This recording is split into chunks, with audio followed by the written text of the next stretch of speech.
ஒழுக்கம் என்னன்னா புற தூய்மை. நம்மளுடைய உடம்பின் வெளிப்புறம் நீரால் அமையும். நம்ம நீரால் குளிக்கும் போது நம்மளுடைய புற தூய்மை நீரால் சுத்தமாகும் இல்லையா, அக தூய்மை. நம்மளுடைய உள்ளம் வாய்மையால் காணப்படும். நம்ம உண்மை வாய்மை நேர்மையே கடைபிடிச்சிட்டு உண்மையே பேசிட்டு இருந்தோம்னா வாய்மையால தூய்மையாகும் என்று திருவள்ளுவர் கூறுகிறார். அது மட்டும் இல்லாம இதுல ஒரு மருத்துவ உண்மையும் இருக்கு. அது என்னன்னா,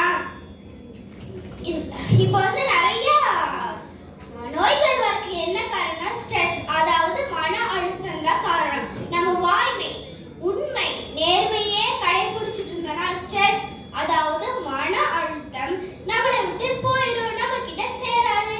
ஸ்ட்ரெஸ் மன அழுத்தம் வரதுனால நிறைய நோய்கள் வருது.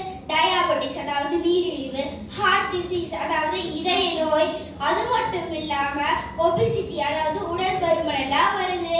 அதனால நீங்க எல்லாருமே மருத்துவரா இருக்கீங்க, எல்லாருமே வாய்மை உண்மையே கடைபிடிங்க, நேர்மையாகவே இருங்க.